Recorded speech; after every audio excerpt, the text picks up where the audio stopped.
Hey everybody, it's Alan, and I hope you're doing well. So for the last couple of weeks, we've done a series of videos that just feature songs that don't really fit together, but I think they're kind of fun hearing side by side, and maybe introducing people to material they hadn't necessarily listened to before. And you all know how I feel about the ladies of The Warning. I am absolutely just head over heels in love with their music. It's been a really amazing journey listening to their discography, and I'm revisiting the stuff that I listened to initially about 6 or 7 months ago and sort of rediscovering them and focusing in on them. And I've decided to take a page out of their love for family. I have 3 older sisters, sadly 2 of which have passed away.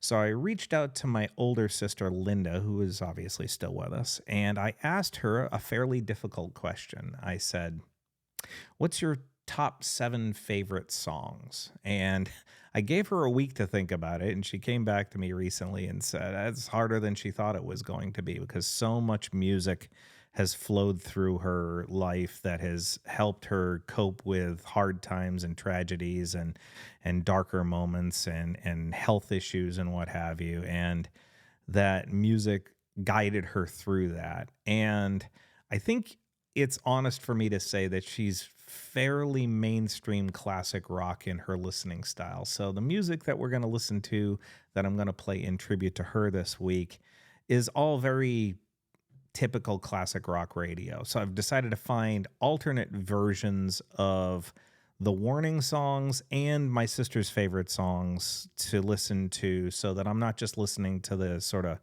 radio airplay music or music that I've played on the channel before. And so with that said, we're going to listen to 2 live versions of Narcisista by The Warning, and then a live version of the Allman Brothers' Bluesky, because that is absolutely one of my sister Linda's favorites. So without further ado, here we go.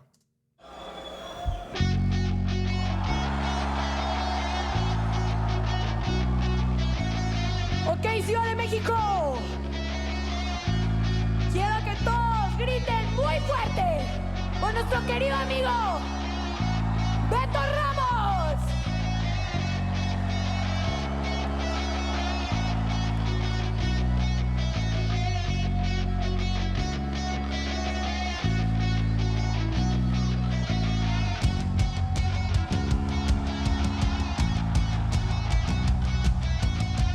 Dicen que hay que rezar por mí.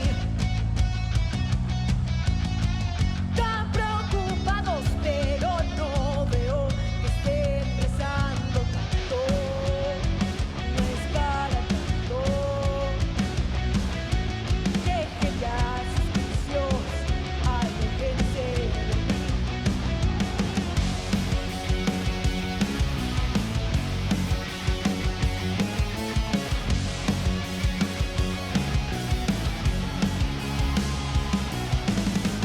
Critíquenme un poco más. Me encuentro entretenida al escuchar todo lo que dicen, lo que más dicen. Déjenme reírme un poco más. Porque tú no sabes nada, corres la voz y no te callas, metáforos oídos, y simplemente digo na na na na na na na na na na na na na. Déjeme negar la lista, no soy loca ni malinchista. Na na na na na na na na na na na na. Dicen que soy egoísta.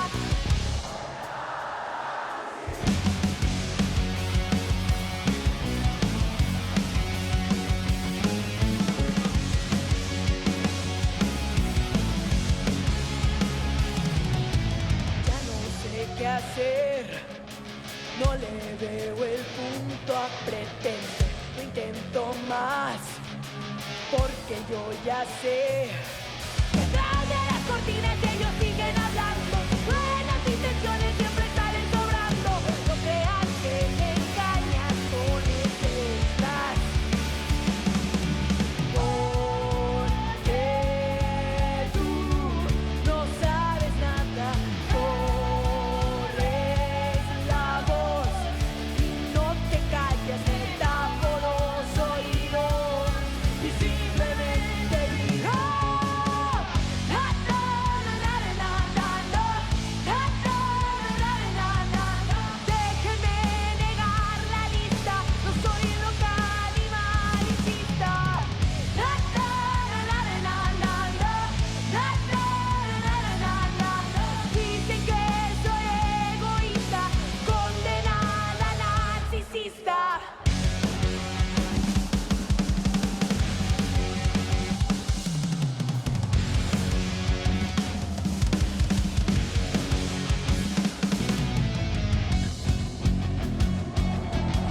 Beto Ramos.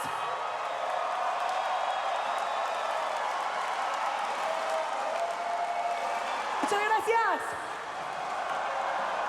You know, seeing Pow unleashed from the drum set is really pretty epic. And the groove didn't suffer at all. I mean, obviously, he knows the songs inside and out, so it's not really a question of that.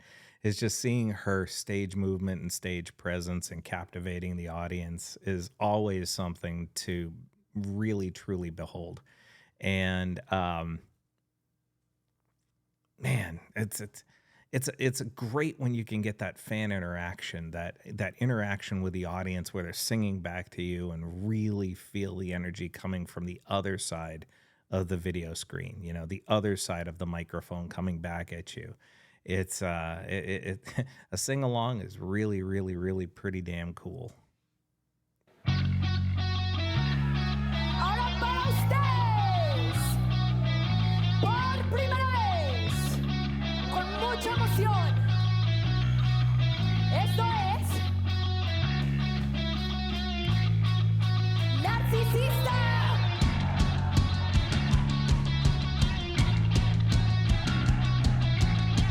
Dicen que hay que rezar por mí. Tan preocupados, pero no veo que estén rezando tanto. No es para tanto.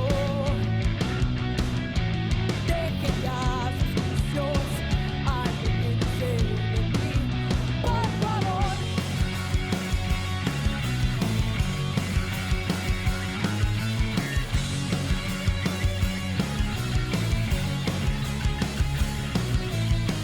Critíquenme un poco más.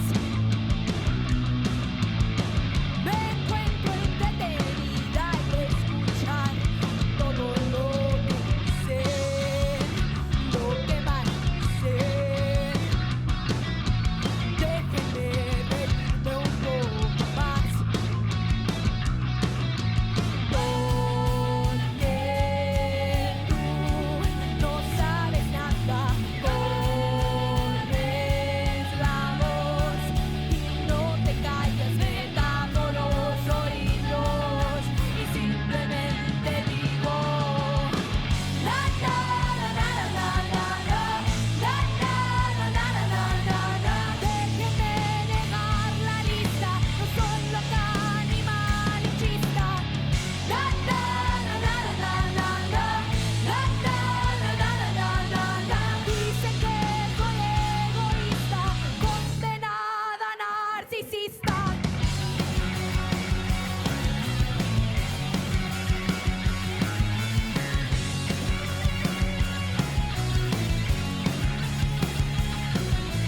Ya no sé qué hacer, no le veo el mundo a pretender, no intento más, porque yo ya sé que atrás de las cortinas ellos siguen hablando, sus buenas intenciones siempre salen sobrando. No creas que te engañan con ese disfraz, porque tú no sabes nada, pones la voz y no te callas, me tapo los oídos y simplemente digo la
na, na.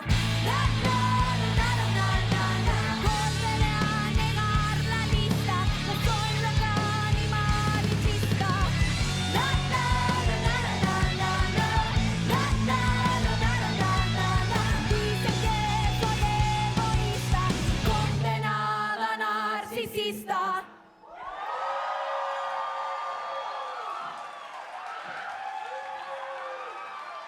Muchas gracias.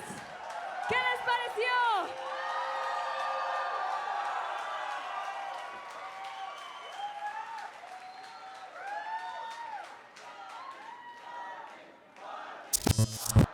So something popped into my mind while I was listening to that particular version and watching that particular version, especially in the beginning part of the second verse where LA's not playing and she's kind of looking around the audience. She looks at her sisters, then she kind of looks out into the audience. And it made me think of, because at this point they're younger than they were in the first version I played today. And I'm looking at her and I'm thinking she's probably about 16 or so in that, 15, 16, somewhere right in there, right? And I'm thinking back to when I was beginning to play live in front of in front of audiences, and I remember specifically what I would do was I'd look out into the crowd specifically for familiar faces and just basically just sort of gain that moral support that you get when you're sort of nervous out there and you're just kind of like looking for that person who's just sort of the steadying hand or steadying eye that just, you look at them and they're not nervous for you. They're proud of you. They're believing in you. And I'm wondering, are they looking for their parents? Are they looking for somebody in their crew, friends, what have you? And then I sat back and I thought to myself as I would play towards somewhat larger groups. I never played in front of 5,000 people, so forget that. But when I was looking at, larger groups of people, I would try to pick out faces that looked familiar, even if I didn't know who they were. I just kind of like trying to find somebody or somebodies out there in different parts of the room. So you weren't always just looking at one person. You look for different people out there that you kind of make eye contact with. That's sort of like you're playing the show for them, and everybody else around is great and we love it and it's fantastic. But for sort of that emotional steadying of the heartbeat and the belief in oneself, picking out a person or two people or four people in various spots in the audience. And I can only imagine that, maybe there's, when you're playing to a much larger group of people, 2, 3, 4, 5, 10,000 people, that you could pick out, 5 or 6 different points in the audience and just kind of get that one person that you can lock in on. Maybe it's a younger fan. Maybe it's somebody who looks like your grandfather. Maybe it's somebody who just is clearly really into it and you're kind of trying to project an emotion upon them. That maybe that can just be sort of an emotionally steadying aspect to your performance. Now, I never played on stage with family because nobody else in my family actually played music or perform music. They did dance class, but it's not the same thing. And I know there were shows where I didn't really have that audience there. There might have been one person there where you're just kind of like, okay, that person is somebody I can focus in on, and that's sort of a freeing moment. I'm reflecting upon all this as I sit here and do this video as sort of an ode to my older sister who inspired the second set of songs that I'll be playing this week. My sister Linda is a huge Boston Bruins fan, as am I. I'm a big sports fan all the way around, but part of this is coming up because the hat that I'm wearing is a hat that she got me for the holidays, and inside of it is a picture of one of her favorite players is a goalie by the name of Jerry Cheevers for the Boston Bruins. It says little emblem on the back of the hat. And so again, here's an ode to my sister Linda, and it's a live performance of the song Blue Sky by the Allman Brothers.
That live performance is from the Great Woods Center for the Performing Arts in Mansfield, Massachusetts. At least that's what it used to be called. I am not 100% sure what the name of it is today.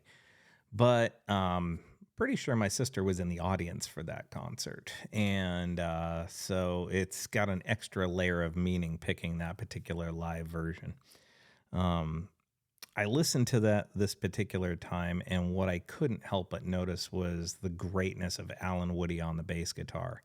I know we're going to focus in on the dual drumming. We're going to focus in on the great dual guitar playing happening there. But the foundation of the band, and I've said this countless times across the thousands of videos on this channel, but the backbone of a band is the bass player. And listening to what Alan Woody is doing in this particular live version of the song is really, really quite special. And he's an underappreciated bass player who passed away way too early, thanks to a substance problem.